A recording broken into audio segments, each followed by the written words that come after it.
All right, Mobility Monday, number 3. Last week we talked about how passive hangs are great for the shoulders and how it helps with the upper back stuff. So continuing further down, we're going to go into our hips, because a lot of times the hips are actually what's causing the problems in our mid to lower back. And a lot of times our squats are a good way to kind of help us out with that. So one thing that I enjoy doing is I will actually take a door frame like this one, and I will use that as like a track to go up and down into my squats. So I will try to make sure that my hips and shoulders are in alignment with my ears. And then I will grab right around here, and we're just aiming to be able to go straight down with as much fluid movement as possible.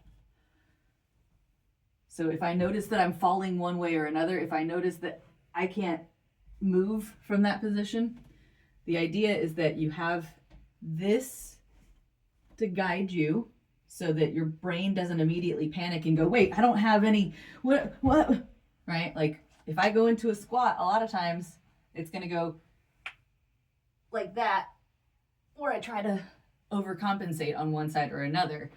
So having this middle point, this anchor, so to speak, really helps to make sure that you keep in alignment with where you want to be. So if you find that your heels are coming up a lot, that's usually from ankle problems, right? Usually from shortened hamstrings. It's okay if you're only coming to about here. It's okay if even that's hard. The idea is that you're meeting your body where the need reaches you as far as it can go without causing pain. So another thing that I'll do, if I want to use less like direct stability, like instead of holding on with my hands, sometimes that'll put more emphasis in the arms. Like right now, my arms got a little bit of workout from doing all those demonstrations there. So if you wanted it to be more exclusively just following the track, right?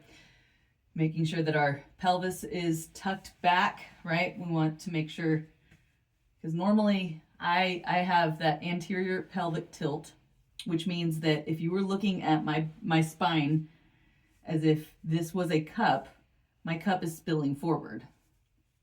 We want to make sure the pelvic girdle, that's that whole pelvis area, is lined up with the shoulders, right? Lined up with the ears. And it's okay that the butt comes out first and down.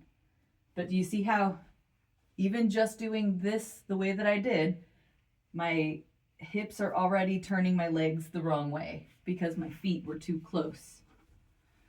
This is not feedback I would have gotten if I didn't have a door frame. So for me, I want to go for like a wall sit, squat. There we go. Oh. And my goal is to eventually be able to do that a couple of times without having to hold on, right? Being able to go completely straight down without having to hold on for that support.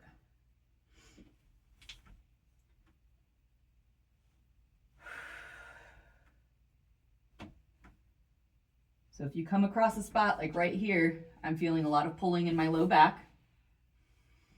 So I'm just kind of readjusting how my femur is sitting in my hips.